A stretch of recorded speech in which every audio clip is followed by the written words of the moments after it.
Okay, folks, welcome to a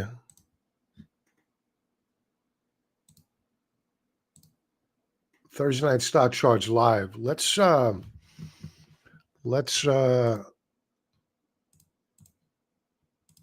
begin with the after hours price action in the markets.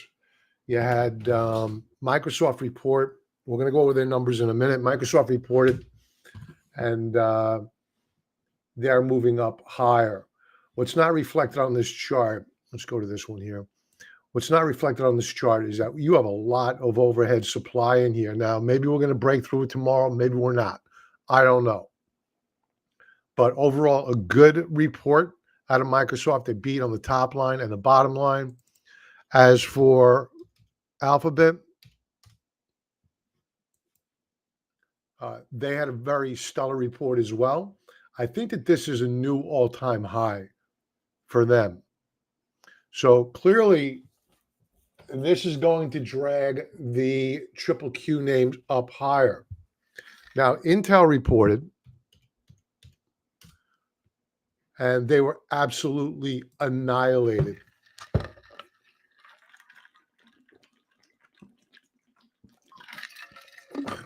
But this will have no impact on the markets tomorrow. But if this would have happened back in 2000, 1999, I'm telling you right now, the entire market would have cratered. But Intel's just not the player it used to be.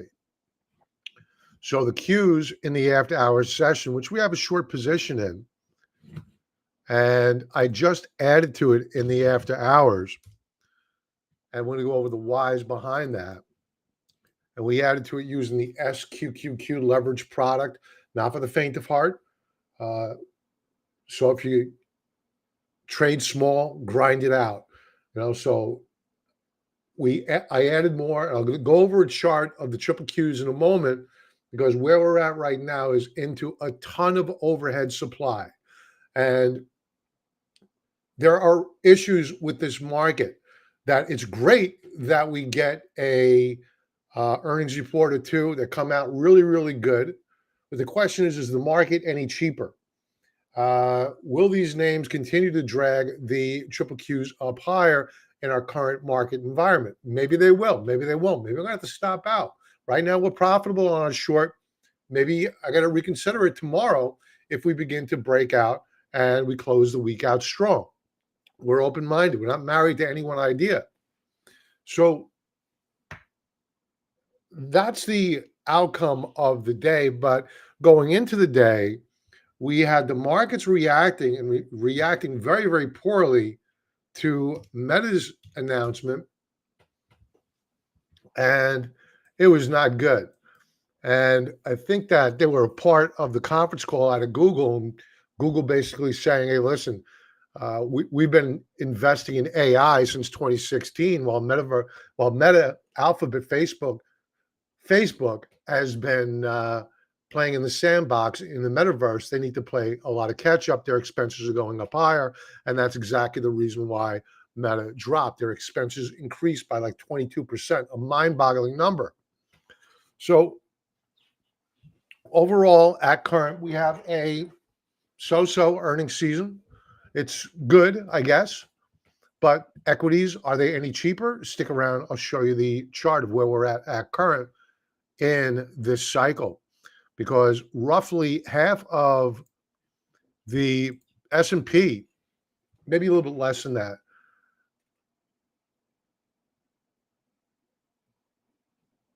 reports this week. Now, economic data-wise, we had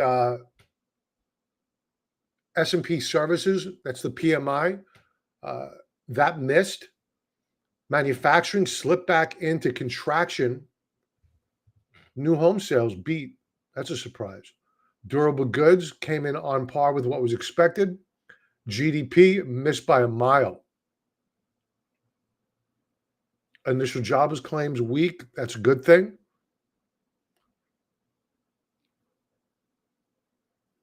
Tomorrow, we get the PCE. This is the Federal Reserve's favorite inflation measure. So one of the reasons why I added to shorts is that if anything could drop the market tomorrow, is going to be a hot PCE. And what's been going up of late? Oil, commodities in general. So I suspect that we're going to get a number that is still going to be relatively hot. That's the play here. But we're going to keep an open mind. If we get a breakout in the triple Qs, we're going to have to stop out. Simple as that.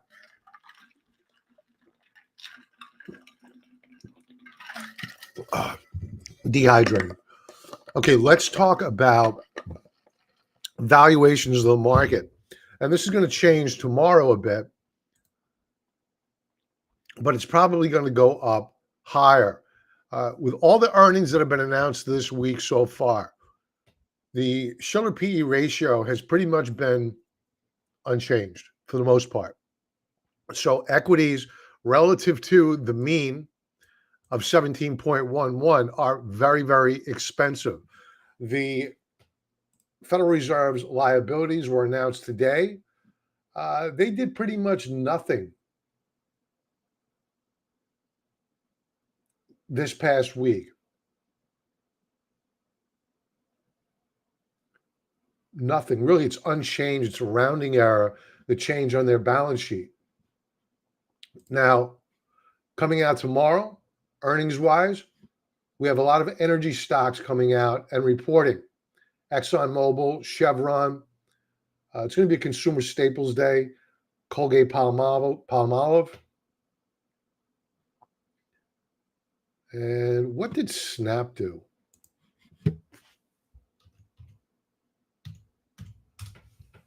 Wow, they roared back here.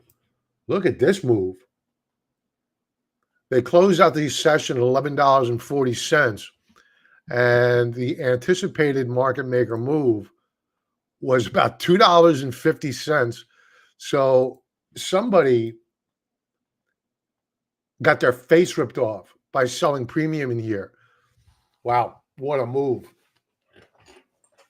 Okay.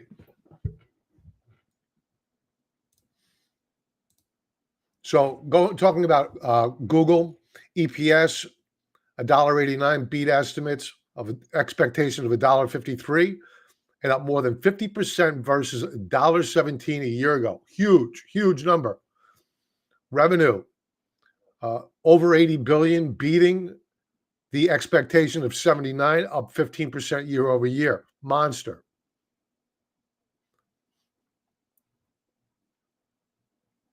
So a great, great call.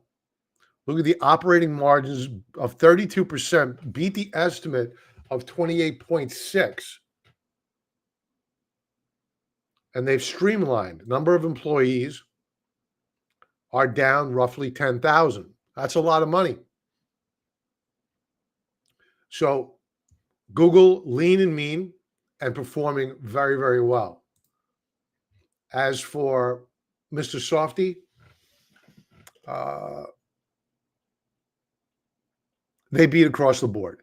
Earnings beat, revenue beat, and driven by AI. So my guess is that you're going to see NVIDIA and SMCI up tomorrow in a very big way. And they closed up today. With the markets that were down, they closed up. And they were pretty much up all day long.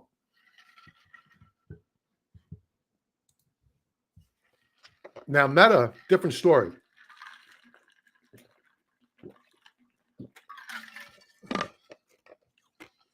They've erased $240 billion of market capital. Remember, Mark Zuckerberg has been selling shares. Now, he was selling shares in a very, very big way prior to the last earnings report, which came out strong. But I guess they saw down the road of what this quarter was going to look like, and he sold quite a bit of stock. So the shares are down about 19%. It'll be today was the biggest ever one-day loss of market cap by a stock. Incredible. The previous record is also held by Meta when the stock shed $232 billion on February 3rd, 2022. It's funny how things don't age well. Is the party over for tech? Well, we'll see tomorrow morning, really, right?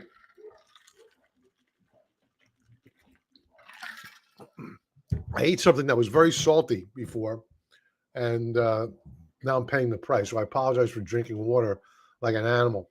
I thought this is interesting. This is off of Twitter, X. Worldwide silicon shipment for semiconductor applications are plunging. Think about that. Why would that be? Is this a harbinger of potentially bad news for the semi space? You would think so. This has to speak to shipments, I would think. I don't know what the trade is at current. Let's take a quick peek at the SMH. That was up 2% today.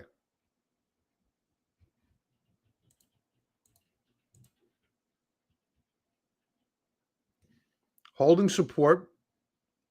So I'm not seeing a lot of bad news reflected in the semi space. Now, moving on to stagflation. All right, so we spoke about the poor economic data that came out this week. GDP missed. We had durable goods came in, men's and men's, and we had the manufacturing and services PMI come out with a miss. So what has gold done in the face of this economic data coming out miserably? Well, this is not updated. It's still not updated. Stockcharts.com really need to get their act together.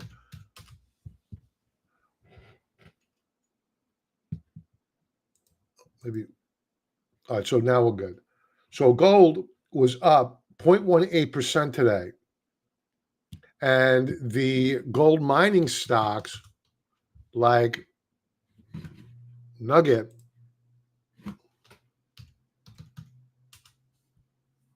ripped up 7.25%. A beautiful move here for Nugget GDXJ. This is the junior miners, up over 2.4%. So a very nice move here for the gold stocks. And that's with a 10-year yield, which is surging. Now, and that's on weak economic data. Now, I mentioned earlier that I added to our short position after hours today. Why?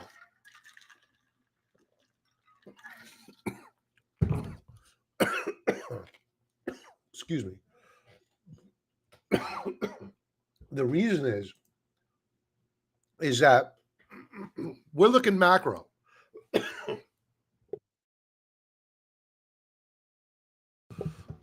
Pardon me, folks. We're looking macro. I haven't spoken about this chart in probably a couple of months. And this is a yearly chart of the 10-year yield. And I mentioned late last year that we had broken out on the 10-year yield. And it looks as though we are probably going to break out. Now, we do not have a new yearly higher high, but we closed out the session today with a 10-year at around 4.71%. Last year's high was 5.02%. We're a stone's throw away. So this is a problem. This was seen back in January of 2023. We had a bear market on this breakout in January of 22. The fact that we went stagnant in January of 2023 allowed for a rebound in equity markets, plus the promise or the carrot and the stick by the Federal Reserve that they were going to cut rates.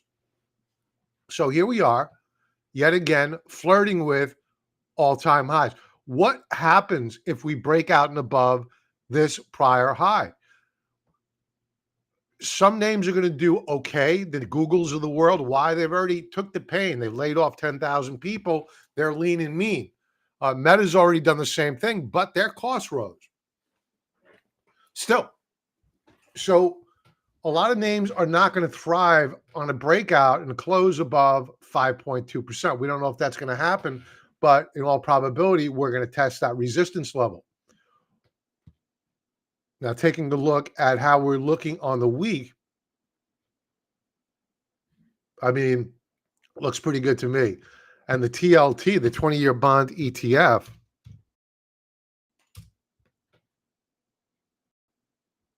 is not looking good at all. Bearish reversal bar. We remain in a secular bear market on the TLT, on Treasury bonds, and yields keep pressing up higher. And this is the reason why we are bearish on equities right now. So it's great that Microsoft beat, Google beat, other names didn't beat, they didn't do well. So this is all going to average out. And right now, as it stands, equities are still expensive. And they're going to get more expensive as borrowing costs and input costs continue to rise. Now, the other thing that we're watching is the yield curve. This is as of today. This is updated. And at current, we are right at the upper band of resistance on the yield curve, getting ready to break out. Now, we know from prior history what this means. If you get a yield curve that enters into this gray zone, which is basically, this is a monthly chart, which is basically an uninversion of the yield curve. It's a normalization of the yield curve. Equities generally roll over. How do we know? Well, history has shown us. In gray, we have the S&P 500. Obviously, in Candlestick, we have the yield curve. As it rises, equities, or uninverts, I should say, equities roll over. This is 2000. This is 2008. This is COVID's all the way back here now. So weird how time flies. COVID, and here we are yet again. Look at this monthly consolidation. Another way to view this is that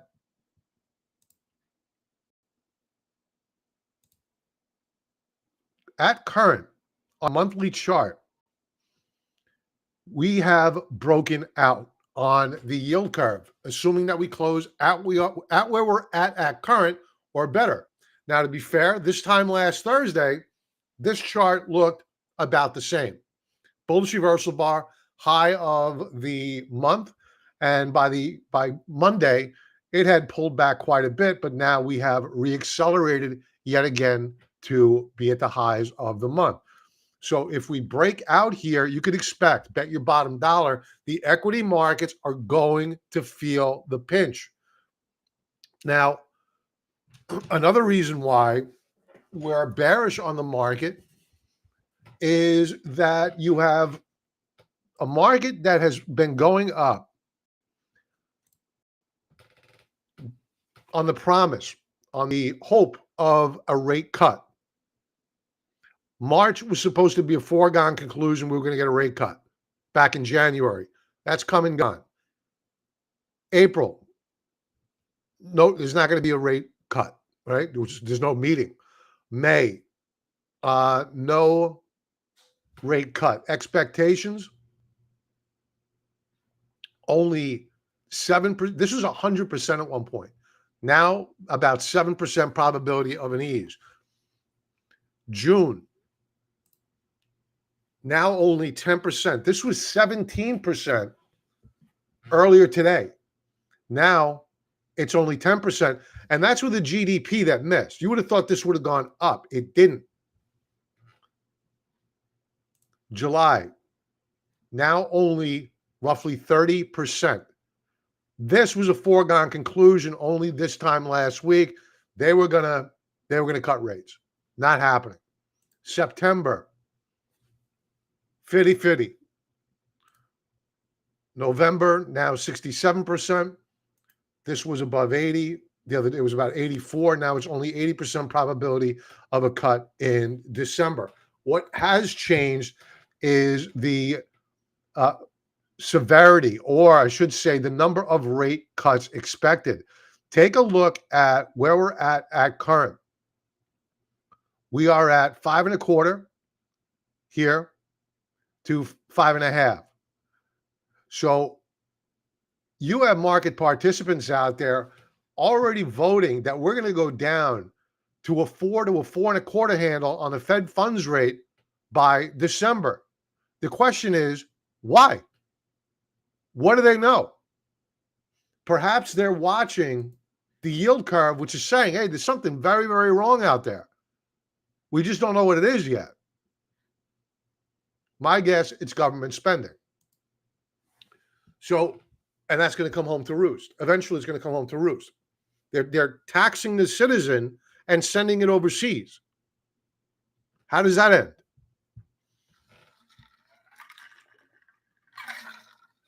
Let's say hello to people. I didn't even check with comments today. Sean, hello. Franklin, welcome. Intel is starting to look very cheap here. Their guidance looked terrible. It is a cheap stock, but right now I'm going to avoid that. Trader Isaac, welcome, brother. Remember, a good contrarian never shows their charts on the first day. To learn more, like and subscribe. That's awesome. Okay. Google is robbing television networks of advertising income. Very, very true. Disaffected Canadian. Check the yen if you have time. We're going to go over the yen in a minute. Buster Stacks. Hey, brother. Been a while. Okay. Let's go to some weekly charts and take a look at how we're poised to close out the week. We did this. Get rid of that. We did yields, pressing up higher.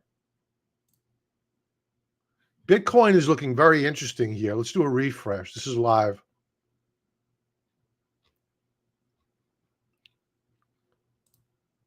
Are we putting in a bull flag setup? Looks that way. So Bitcoin looking interesting. TLT, 20-year bond ETF, we already went over this. Tip market, breaking down.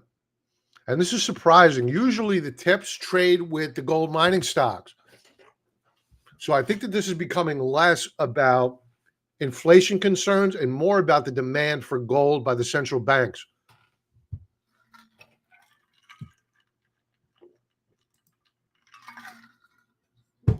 The dollar. Wow. Outside reversal bar for the dollar on the week. Very, very bearish stuff. Euro. Up on the week. Looking good. Not great, but looking good. Yen. Weekly chart. I think we're at record lows on the yen versus the dollar. But this is going to pop soon.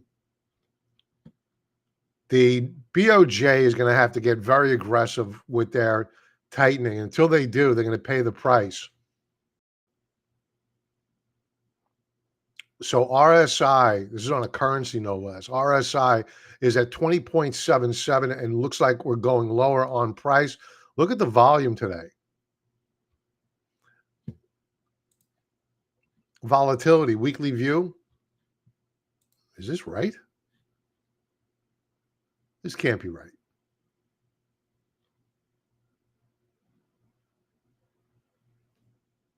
I think I'm losing it. We're at the lows of the week.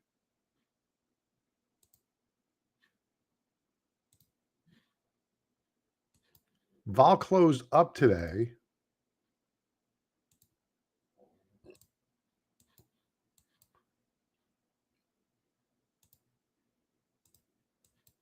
Yeah. Bearish reversal day. Actually, no. I guess that is accurate. So volatility failed breakout. Now the transports, this is going to be interesting. The transports are now back up on the week. I guess they had a good day today because yesterday was an absolute and utter bloodbath for the transports. Here's a monthly chart with only a few trading days left to go. And we've been at the ceiling for quite a while at 16,500 daily chart.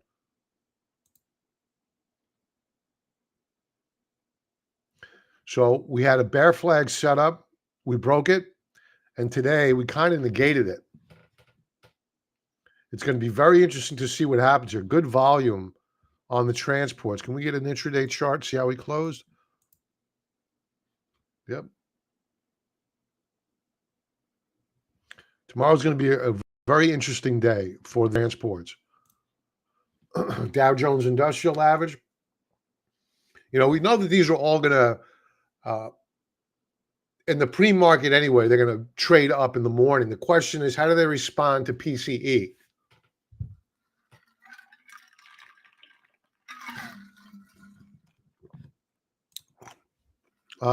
Great question. No, it doesn't. What if you go back to a chart of gold in the 1970s into like 1980, 81, if you take a look at the chart of the dollar and yields and you overlay them, they went up like this. So what didn't go up during that time frame? The dollar. Nixon took us off the gold standard and temporarily, and the dollar dropped like a rock, allowing for gold to rally strong. So gold and yields is a big myth out there that gold and yields can't rally together. That's a complete myth. Gold and the dollar cannot rally together for any length of time because gold is priced in dollars. So you could see all-time record highs in gold in yen terms, in euro terms. Very difficult to do that in dollar terms with the dollar moving up higher as well. Dollar's got to drop, allowing for gold to move up higher.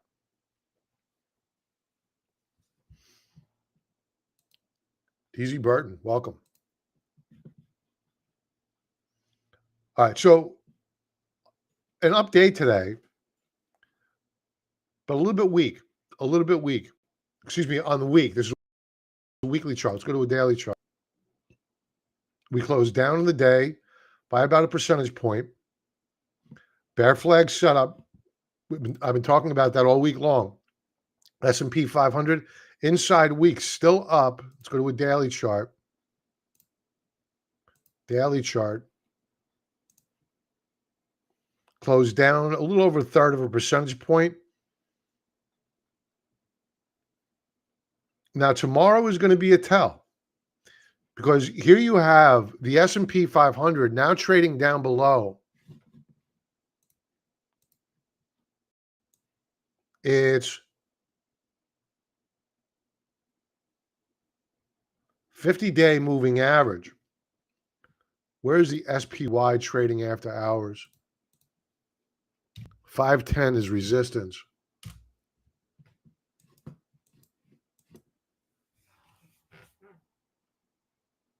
Yeah, we're still down below resistance, even after the reports out of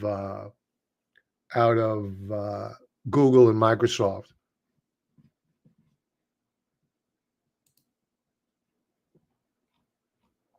Volume to the downside, light.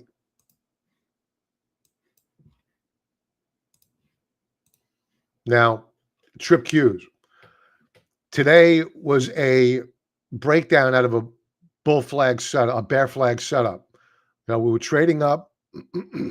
We got a couple of days worth of a rally, and then we got clubbed like a baby seal today. The thing is that market participants were out there saying, well, we have Alphabet and Microsoft that could save the day, and they did. The question is, and this is the reason why I leaned into the short side after hours, also known as pressing the short. Let's bring up the Qs. They've been trading between 430 and 429. So where does that put us tomorrow morning? right here, right where there's a lot of overhead supply. A lot of sellers that did not get out before this sell-off, they're going to be chomping at the bit tomorrow, waiting to get made whole. So I don't think that tomorrow is going to be a one-sided day. I think that what's going to happen is that you're going to see some selling pressure on that strength. Does it close at the highs of the day? Maybe. Could it break out? Maybe. I don't know. But you could bet that there's going to be a little bit of two-sided action tomorrow morning. And if PCE misses, brother, look out below. Meaning if it comes in hot. Technology, inside week. Let's go to something interesting. Semis, we already did. LABU, setting up nicely here. It's weak, but it's becoming oversold. Let's go to a daily chart.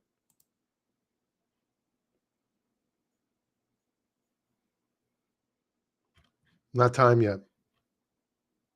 Not time yet. Staples, looking good. They may break out. Let's go to a daily chart here. Up nearly 2% on the week. And on the day, bearish reversal bar. Discretionary names.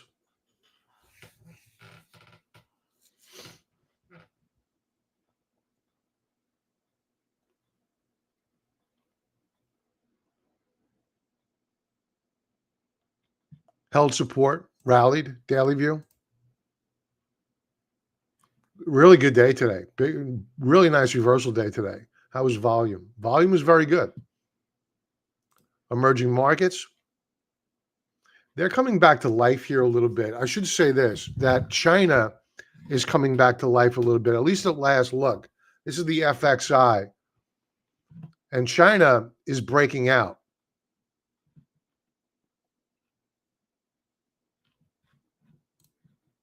Energy.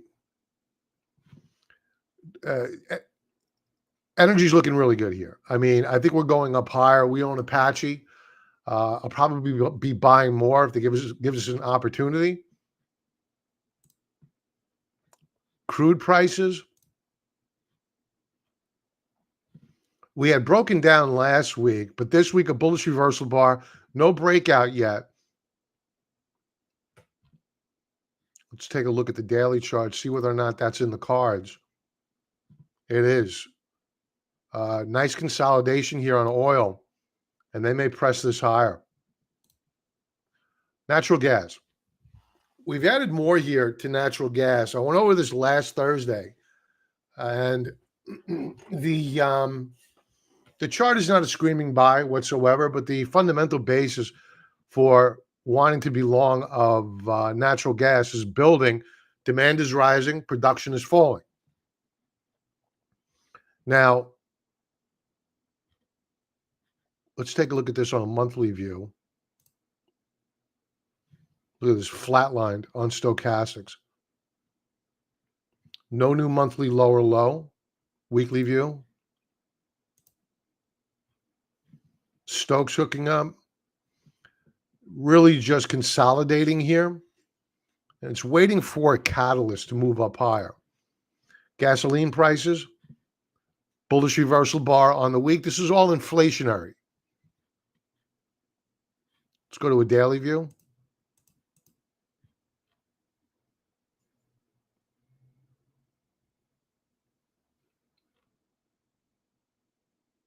Good volume, and it looks like we're probably going to break out here on gasoline.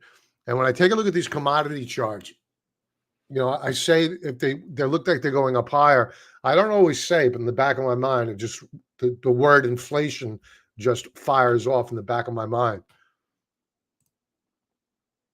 Gold, we already went over.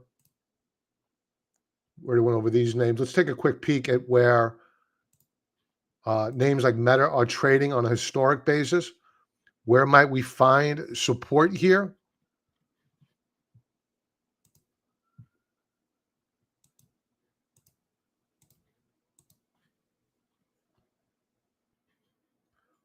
Well, we hit support today at 424.34. It was actually an overshoot, and we rallied back. Look at the volume here, massive volume. Let's take a look at how we look on a Monthly view. Not looking good. Not looking good.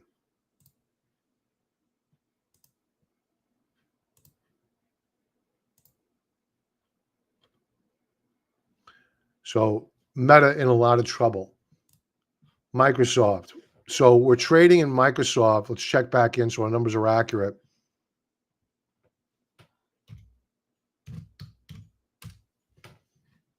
Last tick on Microsoft, 400. We're back into this trading range. 416. So we're right up in here, right where you have a lot of overhead supply.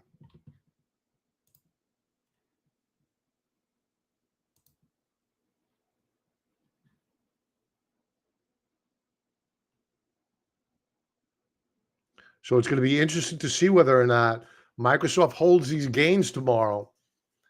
And if they do not, remember, Microsoft is the largest component of the triple Qs. If it fades, so does the rest of the Qs.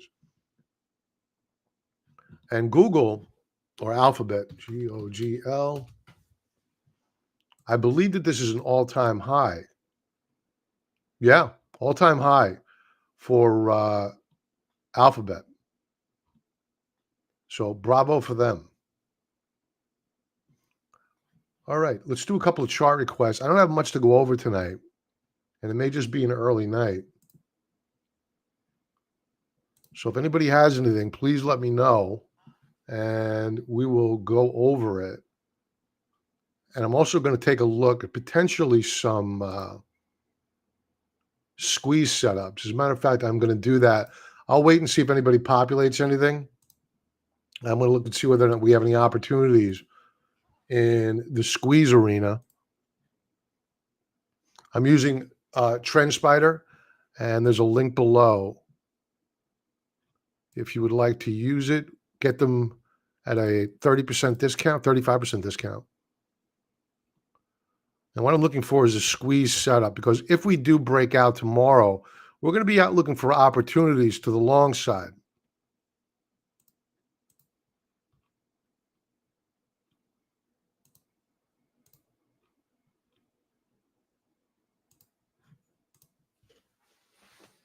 Okay. CMG, we're not going to touch. Did they report? They did report last night.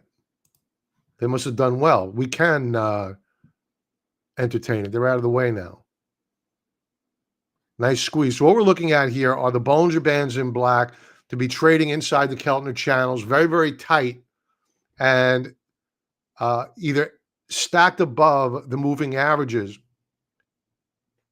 for a long trade or stacked below the moving averages for a short trade. So what this implies is that you have a lot of consolidation and a lot of energy built up. Which way it gets directed, to the upside, to the downside, you don't really know until it begins to fire off. In the case of Chipotle, it's firing off to the upside.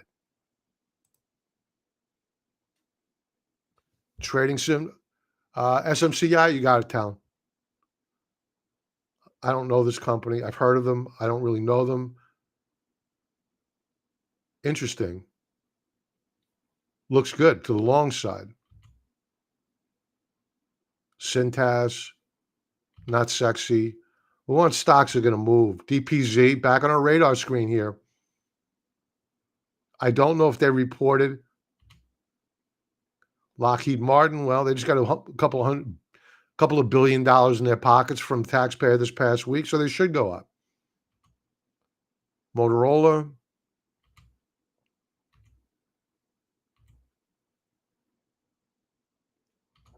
We're looking for stocks that have volatility. Palo Alto Networks looking good. They have not reported yet, though. But, man, if they report positive, this thing is going to soar.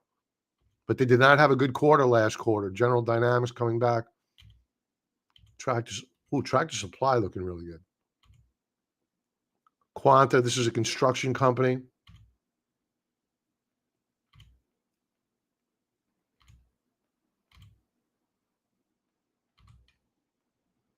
Waste management looking good. Level 3 Harris looking good. Diamondback Energy looking very strong.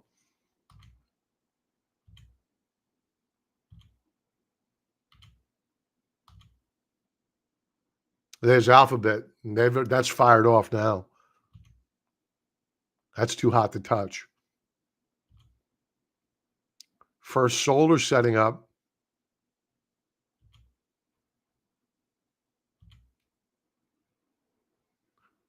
Texas Instruments. They had a good report. What happened to them today?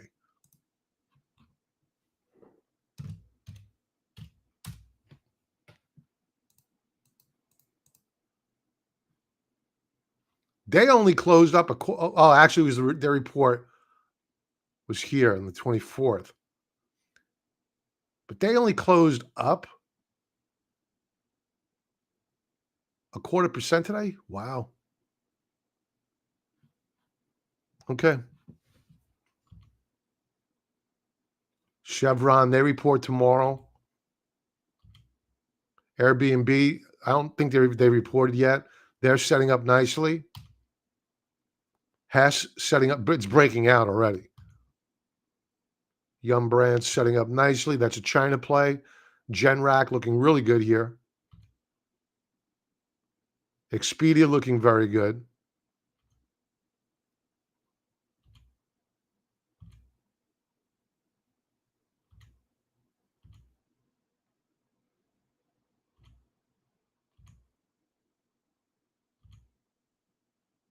Exxon setting up nicely. They report tomorrow.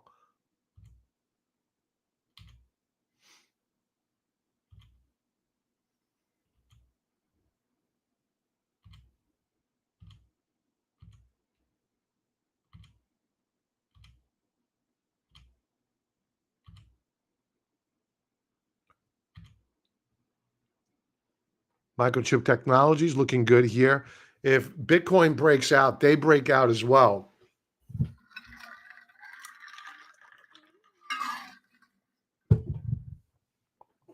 And remember earlier, we went over Bitcoin, the chart of Bitcoin, and it's bull flag setup.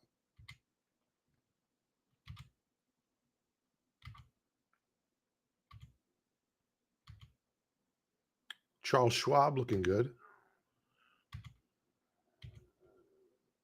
Edison International looking good. I don't know what they do. Looking really good.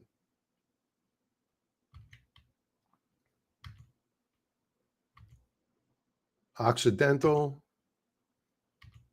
A lot of energy stocks setting up very, very nicely.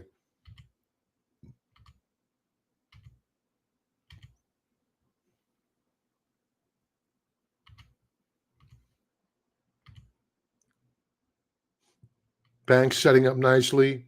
Morgan Stanley on a monthly chart looking outstanding. Look at another energy. I think these energy stocks are going to rip.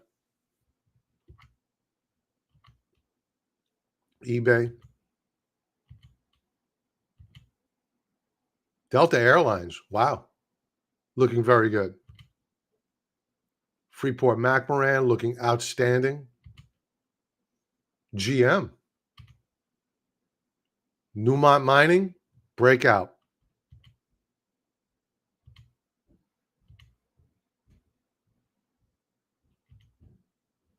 First Energy. Nice.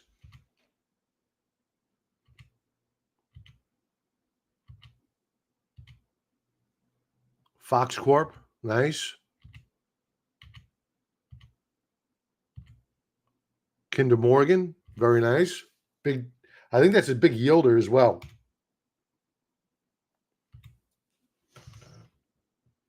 Yes, Chipotle.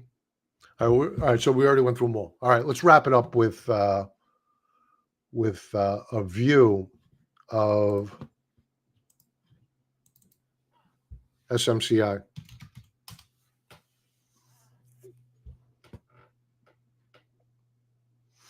So this is a daily chart, SMCI. Here's the after hours action. Actually, it may not be showing here on a daily view. Let's go to actually, it is showing on the after hours view, 813 per share.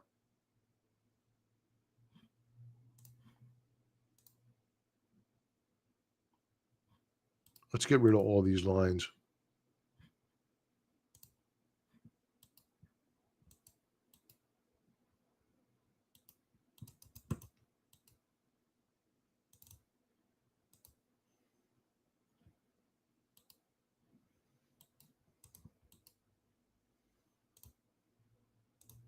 Okay.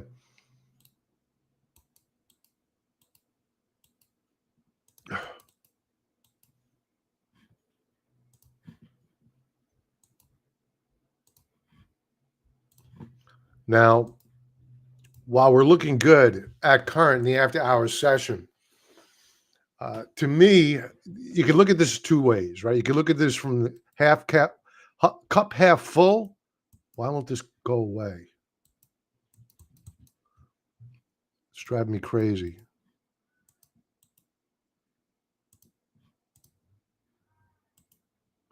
This line won't go away. Driving me crazy. So that was the bear case, a bear flag setup. The other way to look at it is this way. We broke out today. Now we're going to need to do a retest of this breakout point. The question is, does it hold? Now they report on the 30th, I will not have any position in this stock ahead of earnings. Way too volatile.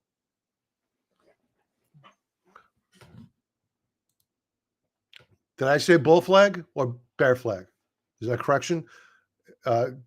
If I said bull flag, I meant bear flag. So thank you.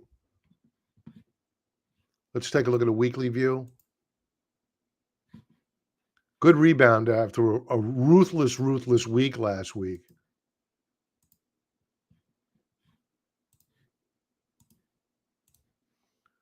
But resistance is going to be up at 838 per share. And we could be there tomorrow with this stock. So I'd like to see how it closes out the week, to be honest with you. And I wouldn't have a position on into earnings, way too volatile. So I would avoid at current. Again, they report on the 30th. And that's it, folks. I don't have many stocks to go over. No, you got it right. Okay. Oh, you agree. Gotcha. Okay. Thank you for that. All right, folks. Have an awesome night. Thank you for being here. Like, subscribe. You know the deal. Have a great night.